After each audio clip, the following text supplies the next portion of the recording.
Hello friends, welcome back to my channel. तो आज का ब्लॉग थोड़ा सा अलग है। जैसा कि आप देख रहे हैं कि सर्दियां शुरू हो गई हैं और धीरे धीरे बढ़ती जा रही हैं, क्योंकि अब नवंबर का मिड हो गया है और हमारे यहाँ तो ज़्यादातर सर्दियां 2-3 महीने ही होती हैं। उसके बाद तो गर्मियाँ इतना ज़्यादा पड़ती हैं। तो बस सर्दियों का दिन अच्छे भी होते हैं और एक तरह से ये भी होता है कि कब दिन बीत जाता है पता ही नहीं चलता है। तो चलिए आज विंटर स्पेशल ही कुछ हम रेसिपी भी बनाएंगे, जो कि विंटर में ज़्यादातर हम सभी के घरों में बनती है, और वो है लड्डू। तो अलग अलग तरीके से, अलग अलग तरह से, अलग अलग इंग्रेडिएंट से हम लड्डुओं को बनाते हैं। तो चलिए मैं भी आज कुछ अलग तरह से बना रही हूँ। तो आई होप आप लोगों को जरूर ये रेसिपी पसंद आएगी, और अगर पसंद आती है तो मेरे चैनल को लाइक कीजिए, सब्सक्राइब कीजिए। तो चलिए वीडियो को शुरू करते हैं। तो देखिए, पहले तो मैंने सुबह के सारे काम का खत्म किए, क्योंकि हम होम मेकर का काम होता है, घर की बहुत सारे ऐसे काम होते हैं, साफ सफाई, घर की देखभाल और लंच डिनर। उसके बाद जो टाइम होता है, ये सब में कैसे टाइम बीत जाता है पता नहीं चलता है। तो देखिए, आज मैंने सुबह के सारे काम खत्म किए। कुछ अपने जो साफ सफाई का काम था, या सोफा को थोड़ा सा कुशन वगैरह चेंज करने थे, वो सब किए।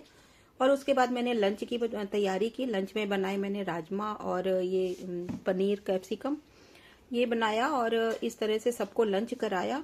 उसके बाद मैं फ्री हुई। तो मैं कोशिश करती हूँ कि जो भी एक्स्ट्रा काम होते हैं मैं शाम के टाइम पे करूँ, क्योंकि शाम का टाइम ऐसा होता है कि काम भी कम होते हैं और थोड़ा सा डिनर का भी कम होता है, क्योंकि डिनर लाइट होता है तो ज़्यादा कुछ बनाने नहीं पड़ता है। कई बार ऐसा होता है कि दिन में जो हम बनाए होते हैं वही रात को भी काम आ जाता है, तो ज़्यादा कुछ बनाने की ज़रूरत नहीं पड़ती है। तो इस तरह से शाम का काम कम होने की वजह से हमें एक्स्ट्रा काम करने के लिए टाइम मिल जाता है।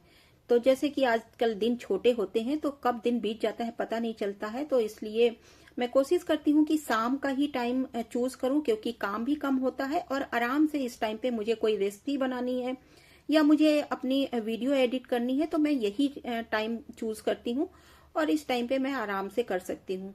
तो इस तरह से देखिए, आज मैं बनाऊंगी एक अलग तरह से लड्डू, जो कि आप सब जानते हैं ये अलसी के लड्डू हैं, और अलसी के गुण से आप सभी वाकिफ होंगे।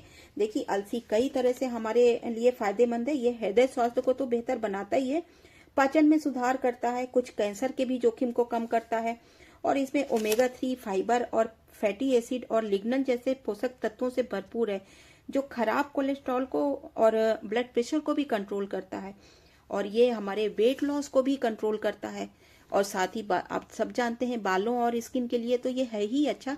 तो जब इतना इसमें गुण है, तो क्यों ना हम इसको अच्छे से कंज्यूम करें। और ये सर्दियों से बेहतर तो कौन सा सीजन हो सकता है कि हम लड्डुओं के रूप में इनको खाएं और ज़्यादा से ज़्यादा इसको हम कंज्यूम कर सकते हैं। तो चलिए, ज़्यादा बातें ना करते हुए आज इसके लड्डू बनाते हैं। तो देखिए, मैंने 1 कटोरी तिल ये ले लिए हैं मैंने अलसी, और उनको ड्राई रोस्ट कर लिया है मीडियम आंच पे। और जब वो भुन गए हैं तो उनको अलग कर लिया है। साथ ही मैंने इसमें देखिए सफेद तिल डाले हैं, उनको भी आधा कटोरी, जैसे 1 कटोरी मैंने तिल लिया, वो अलसी लिया था, आधा कटोरी मैंने तिल लिया। इसमें क्वांटिटी कोई ऐसा नहीं है कि आप मेजर करके ही डालें, आप अपने हिसाब से कम या ज्यादा भी कर सकते हैं। तो इस तरह से मैंने तिल को भी भून लिया है और उनको भी ड्राई रोस्ट करके उनको भी निकाल लिया है। अब इसमें मैंने कुछ नट्स डाले हैं। इसमें मैंने थोड़े से काजू, बादाम और अखरोट डाले हैं, थोड़ी सी किशमिश डाली है। आप अपने अकॉर्डिंग जो भी आपको पसंद है ड्राई फ्रूट्स, आप वो डाल सकते हैं। तो उनको मैंने घी में भूना है। बस 1 चम्मच इसमें घी डाल दीजिए, और घी में थोड़ा सा और इनको ड्राई फ्रूट्स को अगर हम घी में भूनते हैं तो उनका टेस्ट ही अलग लेवल का आता है, इसलिए मैंने उनको घी में भूना है। और साथ ही देखिए, 1 कटोरी मैंने इसमें कच्ची मूंगफली ली थी, उसको भी मैंने थोड़ा सा घी डालकर उनको भी भून लिया है। तो देखिए, ये प्रोटीन भी हमारे इसमें ऐड हो गई। तो इस तरह से मैंने कोशिश की है कि ये हेल्थ के साथ साथ थोड़ा सा हमारे और चीजों के लिए भी फायदेमंद हो। तो देखिए, इसमें साथ में मैंने थोड़ा सा ड्राई जिंजर पाउडर भी डाला है, और साथ ही इसी टाइम पे मैंने थोड़ी सी काली मिर्च डाली है। इनको भी थोड़ा सा घी डालकर मैंने भून लिया है। जैसे कि सर्दियों में हमें सर्दी जुकाम हो जाती है, तो हल्की फुल्की ये सर्दी जुकाम में भी फायदा करेगा, और इसे हम बच्चों को भी दे सकते हैं। तो ये छोटी मोटी सी बीमारियों के लिए भी देखो, हम हेल्थ के लिए तो खाते ही हैं, साथ ही हम ये दवा के रूप में भी खा सकते हैं, जो कि छोटी मोटी चीजों के लिए हमें दवा लेने की जरूरत ही नहीं पड़ेगी। तो इस तरह से देखिए मैंने सारी चीजों को भून लिया है अलग अलग, और अब इनको मैं अलग अलग डालकर पीस रही हूँ। तो जो आपको क्रंची खाने का मन है उनको आप थोड़ा सा कम पीसिए, और जो आपको पाउडर रूप में पसंद है उनको आप ज्यादा ग्राइंड कर लीजिए। तो इस तरह से मैंने चीजें ग्राइंड कर लिया है। तो देखिए ड्राई फ्रूट्स को मैंने थोड़ा सा क्रंची रखा है थोड़ा, और मूंगफली को भी मैंने इसी तरह से दरदरा सा ही पीसा है, और जो ये अलसी और तिल थे उनको मैंने थोड़ा सा पाउडर रूप में बना दिया है। तो इस तरह से सारी चीजों को मैंने पीस कर ऐड कर दिया है इसमें। और अब साथ ही मैं इसमें देखिए ना तो गुड़ डालूंगी और ना ही मैं चीनी के साथ बना रही हूँ। आज मैं बना रही हूँ इनको डेट्स के साथ। तो डेट्स भी हमारी हेल्थ के लिए कितने अच्छे हैं, आयरन से भरपूर, और भी बहुत सारी चीजें हैं। अगर मैं इनके सभी चीजों के गुण बताने बैठूंगी तो वीडियो बहुत लंबा हो जाएगा। आप चाहें तो गूगल करके सर्च कर सकते हैं। तो देखिए इस तरह से मैंने सारी चीजों को पीस लिया है। अब ये सारी चीजें तो पिस गई हैं। अब मैंने जो खजूर थे उनके सारे बीज निकाल लिए हैं, और अब इनको भी मैं ग्राइंड कर लूंगी। तो देखिए इस तरह से इसको भी मैंने पीस लिया है। और उसके बाद एक पैन में मैं 2 चम्मच घी डालूंगी, और ये जो ग्राइंड किया हुआ खजूर है, पहले खजूर को मेल्ट कर लेंगे, थोड़ा सा भून लेंगे। मेल्ट तो क्या, वो भून जाएगा थोड़ा सा घी में, तो उसका टेस्ट भी अलग हो जाता है और जल्दी खराब नहीं होते लड्डू। और देखिए भूनने से, घी में थोड़ा सा भूनने से लड्डू बांधने में भी आसानी रहेगी, और टेस्ट भी नेक्स्ट लेवल का होगा। तो इस तरह से देखिए मैंने घी में थोड़ा सा उसको डालकर भून लिया है। और उसके बाद जब ये भुन गया अच्छे से, थोड़ी देर ही भुनना है, 5-7 मिनट, उसके बाद मैंने इसको जो भी चीजें मैंने पीसी थी वो एक एक करके मैंने इसमें सारा ऐड कर दिया है, और सबको अच्छे से मिलाना है इसमें। और आंच को हम बंद कर देंगे। पहले तो हम देखिए गरम है इसलिए हम हाथ नहीं लगा सकते हैं।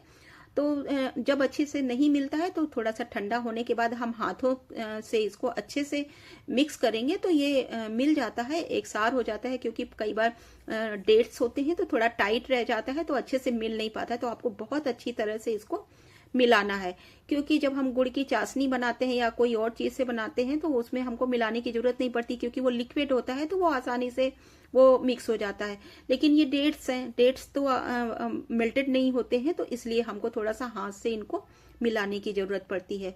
और इस तरह से जब थोड़ा सा आप हाथ में सह सकते हैं उसका गरमाइश, और तो बस मिक्स करके आप लड्डू बना लीजिए। और हाँ देखिए मेरा तो ठीक सा हर चीज की क्वांटिटी है तो लड्डू बन रहे हैं। अगर आपको प्रॉब्लम आती है कि लड्डू बनाने में लड्डू नहीं बनते हैं तो आप इसमें 2-4 चम्मच मेल्ट करके घी डाल दीजिए, तो आसानी से ये लड्डू बंध जाएंगे। कई बार ज्यादा भुरभुरा हो जाता है, सूखा हो जाता है, जिसके कारण लड्डू बांधने में थोड़ा सा दिक्कत आती है। तो अगर आपको ऐसी दिक्कत आती है तो आप घबराए नहीं, आप लास्ट में 2-4 चम्मच अगर इसमें आप घी ऐड कर देंगे तो बहुत आसानी से लड्डू बन जाएंगे। बस इसी तरह से लड्डुओं को बनाइए और सर्दियों भर एंजॉय कीजिए। ये देखिए फ्रिज के बाहर भी आप इनको रखेंगे तो 15 दिन तक ये खराब नहीं होते हैं। और देखिए मैंने कितने आसानी से और कितने सॉफ्ट है ये, देखिए मैं इसको आपको तोड़ के भी दिखाऊंगी।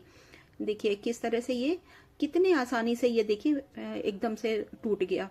तो ये बहुत सॉफ्ट होते हैं खाने में। तो इस तरह से आप लोग भी सर्दियों में बनाइए और अलसी के फायदे उठाइए। और वीडियो आपको जरा सा भी हेल्पफुल लगा हो तो प्लीज मेरे चैनल को लाइक कीजिए, सब्सक्राइब कीजिए। मिलते हैं फिर किसी ऐसे ही वीडियो के साथ। तब तक के लिए okay friends and bye bye.